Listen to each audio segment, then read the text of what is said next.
जय हिंद बच्चों, कैसे हैं आप सब। आशा करती हूँ आप लोग खूब स्वस्थ मस्त होंगे और अपनी पढ़ाई में व्यस्त होंगे बच्चों। तो आइए हम गद्य साहित्य की इतिहास की ओर आगे बढ़ते हुए देखिए क्वेश्चन नंबर 81 की ओर बढ़ रहे हैं। आज हम आपके साथ ये लक्ष्य हिंदी जो क्लास हमारा चैनल है बच्चों, इसको आप इसके माध्यम से हम आपको क्लास 9, 10, 11 और 12 ये 4 क्लासेज के जो हिंदी विषय है बच्चों, इसके संपूर्ण पाठ्यक्रम को हम इस चैनल के माध्यम से आपको डे बाय डे प्रतिदिन प्रोवाइड कर रहे हैं। तो बच्चों आइए इस चैनल से जुड़िए और नया सीखिए, थोड़ा हिंदी को अपने मजबूत कीजिए। आइए बच्चों, अब हम क्वेश्चन नंबर 81 की ओर बढ़ते हैं।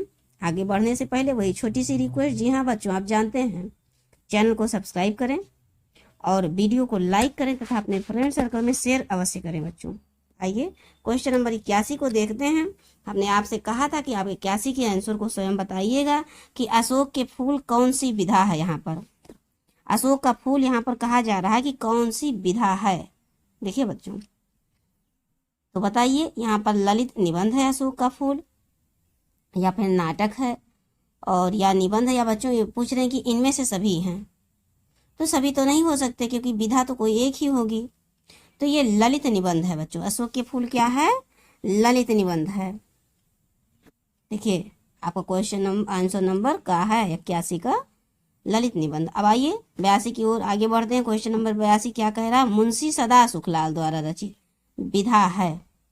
सुख सागर खड़ी बोली गद्य है, सुलोचना निबंध है, सेवा सदन उपन्यास, ये उपरोक्त सभी है पूछ रहे हैं बच्चों।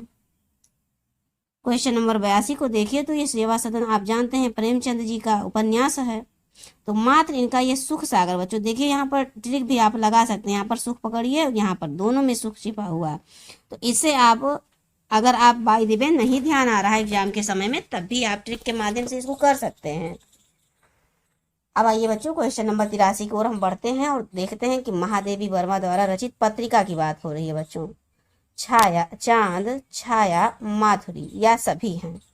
तो आप जानते हैं कि माधुरी आपका प्रेमचंद जी का है और ये चांद पत्रिका बच्चों महादेवी वर्मा का है। अब देखिए क्वेश्चन नंबर, माधुरी, इंदु, प्रभा, कह रहे हैं कि माधुरी, इंदु और प्रभा क्या है?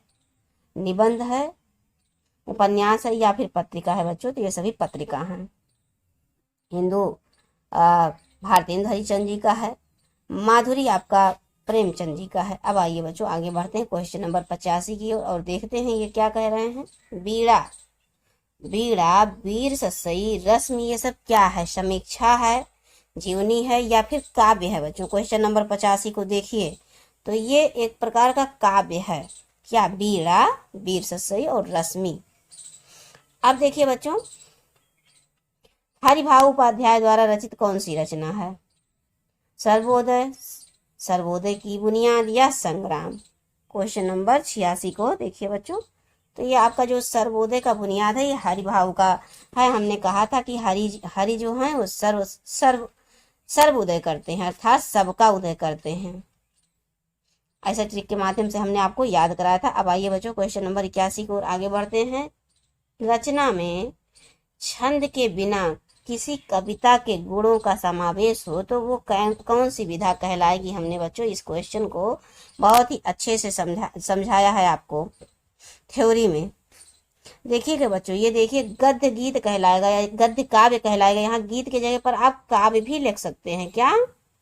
गद्य काव्य, जहां पर छंद ना हो, यति ना हो, गति ना हो, लय ना हो, तुक ना हो और फिर भी कविता के गुण समावेश हो उसमें, तो उसे गद्य काव्य या गद्य गीत कहते हैं बच्चों।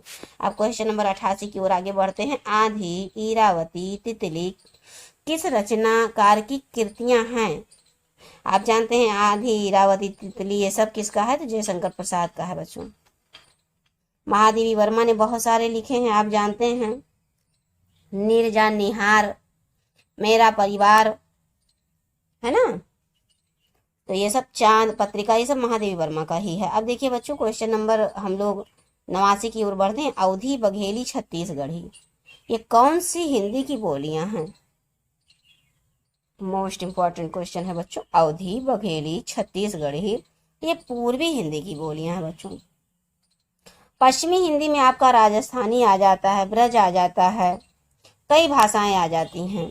लहंदा, कई बोली भाषा आ जाती है बच्चों पश्चिमी में, लेकिन आपका जो पूर्वी हिंदी है मात्र इसमें 3 ही है, अवधी, बघेली और छत्तीसगढ़ी। अब आइए बच्चों हम इस बोलियों को भी लेकर आप कमेंट के माध्यम से बताइएगा। तो डिटेल हम आपको बोली से संबंधित चीजें, किस क्षेत्र में कौन सी बोली बोली जाती है, कितने प्रकार की बोलियां हैं, कुल 18 प्रकार की बोलियां हैं बच्चों, ये सारी चीजें हम डिटेल में आपको समझा देंगे। अब देखिए क्वेश्चन नंबर 90 क्या कह रहा है, ममता कौन सी विधा है? रेखा चित्र है, कहानी है, जीवनी है। 3 ही ऑप्शन है तो एकदम आसान हो गया है, ऑप्शन कम रहता है। तो देखिए बच्चों ममता कहानी है। अब क्वेश्चन नंबर 91 पर देखिए, छायावादी युग का दूसरा नाम क्या है? छायावादी युग का बच्चों दूसरा नाम शुक्ल युग है, हमने आपको बताया था। और शुक्लोत्तर युग छायावादोत्तर युग को कहते हैं। अब देखिए क्वेश्चन नंबर 92 की तरफ हम लोग आगे बढ़ते हैं, देखते हैं क्या है। निम्नलिखित में असत्य कथन को पहचान कर लिखिए बच्चों। इसमें से 3 दिया हुआ है, जिसमें 2 तो सत्य होगा क्योंकि असत्य कथन पहचानना है, और असत्य कोई एक ही होगा। अब समझिए बच्चों, रश्मिरथी रामधारी सिंह दिनकर का निबंध संग्रह है, क्या ये सही है? गोदान प्रेमचंद जी की रचना है, क्या ये सही है? शिकार श्री राम शर्मा की कृति है। तो इसमें कह रहे हैं कि असत्य कौन, मतलब कौन सा गलत है? तो ये देखिए बच्चों, रश्मिरथी रामधारी सिंह दिनकर का ही है, पर यह खंड काव्य का है, ये निबंध संग्रह नहीं है। खंड काव्य में आपने देखा है ना, रश्मिरथी, बहादुर, ध्रुव यात्रा, सारे सब है नहीं। तो ये सब भी हम आपको पढ़ाएंगे बच्चों थोड़ा थोड़ा करके। ये देखिए 93 में बर्फ की गुड़िया के रचनाकार हैं, कौन है? वियोगी हरि हैं। बर्फ की गुड़िया किसने लिखा है? जयप्रकाश भारती हैं, विनोबा भावे हैं। तो बर्फ की गुड़िया बच्चों आपके ये देखिए जयप्रकाश भारती की रचना है। समीक्षा विधा कौन सी किसकी है? विदालसा मदालसा की है, या भरमर गीत सार है, या फिर मेवाड़ केसरी? कह रहे समीक्षा जो है कौन सी विधा है? मदालसा है, भरमर गीत है, भरमर गीत सार है, या फिर मेवाड़ केसरी है? तो बताइए बच्चों, क्वेश्चन नंबर 94 का सही आंसर ये भरमर गीत है, एक प्रकार का समीक्षा। प्रेमांजलि पूस की रात कहानियों के रचनाकार कौन हैं? प्रेमांजलि को पूस की रात में पंच परमेश्वर की कहानी सुनाएंगे, याद है त्रिक बच्चों? तो ये प्रेमचंद जी का है। प्रेमांजलि को पूस की रात में प्रेमचंद ने क्या सुनाया? पंच परमेश्वर की कहानी सुनाया। अब देखिए बच्चों, ये मोस्ट इंपॉर्टेंट क्वेश्चन आ गया, चंद छंद वर्णन की महिमा के रचनाकार कौन है? कवि गंग हैं, कवि बंग हैं, या कवि तंग हैं? तो कवि गंग हैं बच्चों, ये अकबर के शासनकाल में रहने वाले कवि हैं। ये प्रथम हिंदी खड़ी बोली की प्रथम रचना मानी जाती है बच्चों, गंग कवि द्वारा रचित है। चंद छंद वर्णन की महिमा, देखा आप यहीं से याद कर लीजिए, चंद गंग। आप अगर ये बिंदी यहाँ लगा दीजिए, यहाँ ना लगाकर, तो क्या होगा? चंद छंद नहीं हो जाएगा, चंद गंग ऐसे करके याद कर लीजिए। सत्यार्थ प्रकाश के लेखक कौन है? इंपॉर्टेंट क्वेश्चन बच्चों, दयानंद सरस्वती हैं सत्यार्थ प्रकाश। अब क्वेश्चन नंबर 98 की ओर हम बढ़ते हैं और देखते हैं यहाँ पर क्या कह रहे हैं। क्वेश्चन नंबर 98, तो कौन सी निबंधों में क्या कह रहे हैं, कौन से निबंधों में हृदय तत्व अथवा रागात्मकता का प्राधान्य होता है? भावनात्मक निबंध में, विचारात्मक निबंध में, वर्णात्मक निबंध। ये बच्चे ध्यान से पकड़िए इसको। हृदय तत्व हो और रागात्मकता हो, किसमें हो सकता है? थोड़ा सा गेस लगाइए। तो भाव जहां पर रहेगा, जिसमें भावात्मक निबंध होगा, उसी में तो हृदय के तत्व होंगे, रागात्मकता होगी, ऐसे लगाइए।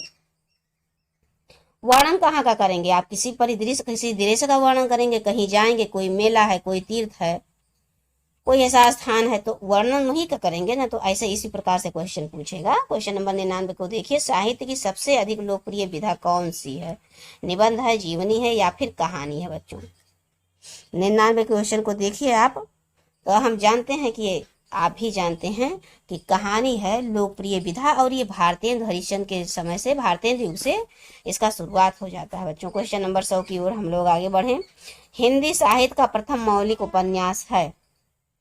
प्रथम मौलिक उपन्यास देखिए बच्चों, मोस्ट इंपॉर्टेंट क्वेश्चन है, लाला श्रीनिवास दास का परीक्षा गुरु। ये तितली तो जयशंकर प्रसाद का है बच्चों।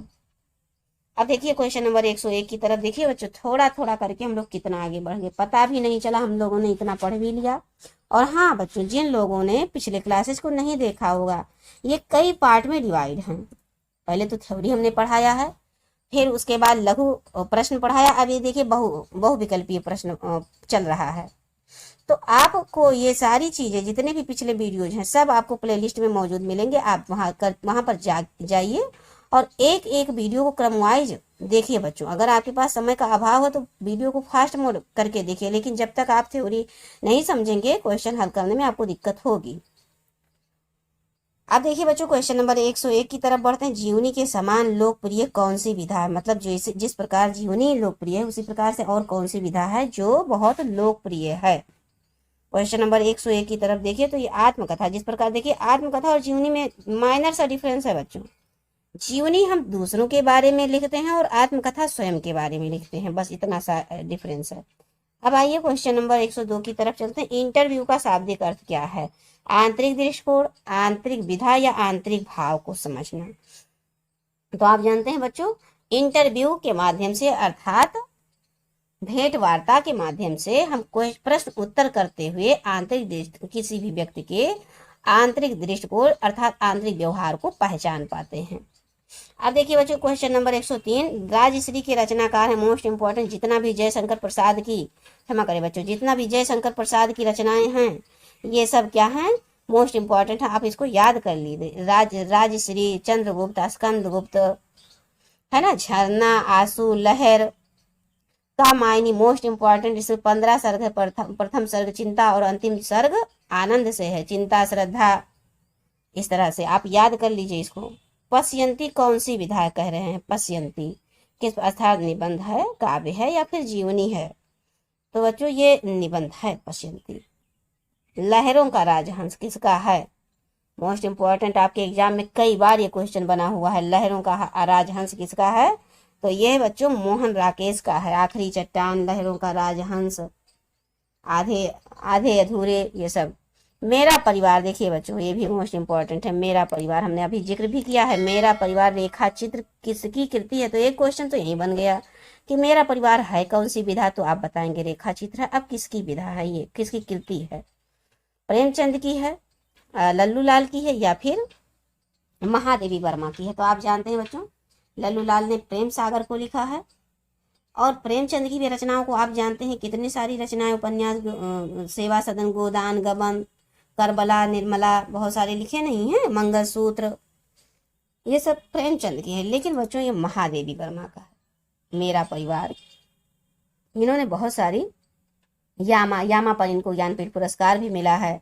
यामा, निर्जा, निहार, निहार और मेरा परिवार, ये सब महादेवी वर्मा का है। देखिए क्वेश्चन नंबर 107 की तरफ बढ़ते हैं बच्चों। प्रार्थना तरंगिणी दोनों रचनाएं किसकी हैं? रामचंद्र शुक्ल की हैं, काका कालेकर की हैं या वियोगी हरि की है बच्चों? तो दिमाग लगाइए, प्रार्थना आप किससे करेंगे? हरि से करेंगे ना, वियोगी हरि। या आप ऐसे भी याद कर लीजिए कि जो योगी लोग होते हैं किससे प्रार्थना करते हैं? किसकी प्रार्थना करते हैं? हरि की प्रार्थना करते हैं। तो बच्चों आइए, हमें लगता है आज हमने कंप्लीट कर लिया। बहुविकल्पीय प्रश्न को भी देखिए, हमने कितने सारे क्वेश्चन को हल कर लिया है। अब हम नेक्स्ट आपको पढ़ाएंगे पद्य साहित्य का इतिहास, क्योंकि इसमें से 10 क्वेश्चन का सवाल होता है बच्चों। 5 आपका गद्य साहित्य का। ये देखिए, जो इतना सब याद करेंगे तब आप जाके 5 अंक कर पाएंगे। और ये याद करना बहुत कठिन नहीं है। हमने बहुत सारे लेखक और उनकी रचनाओं को तो ट्रिक माध्यम से याद करा है, और आगे भी और निरंतर प्रश्नोत्तर के माध्यम से अभी हम और प्रश्न उत्तर लेंगे। यहीं पर ये समाप्त नहीं होने वाला। ये तो हमने आपकी थ्योरी को पढ़ाया, तो उससे संबंधित हमने क्वेश्चन को पढ़ा दिया, जिससे कि आपको चीजें क्लियर हो जाएं कि आप के एग्जाम में कैसे कैसे क्वेश्चन बनेंगे। हमने गद्य साहित्य को पढ़ा के, ये देखिए बच्चों, ये थ्योरी से संबंधित है सारी चीजें, सारे क्वेश्चन। तो अब हम आपको नेक्स्ट क्लास में मिलेंगे पद्य साहित्य के इतिहास के लिए। आप लोग रेडी हो जाइए बच्चों। और ये गद्य साहित्य इतिहास जो भी बच्चे ना देख पाए हों, वो सब प्लेलिस्ट में सारी चीजें प्रोवाइड है। गद्य पद आप जाइए और सारी चीजों को एक एक करके देखिए और समझिए, और हिंदी को अपने मजबूत करिए बच्चों। तो चलते चलते छोटी सी रिक्वेस्ट, चैनल को आप सब्सक्राइब करें और वीडियो को लाइक भी करें बच्चों, और इसको अपने फ्रेंड सर्कल में शेयर अवश्य करें। जय हिंद बच्चों।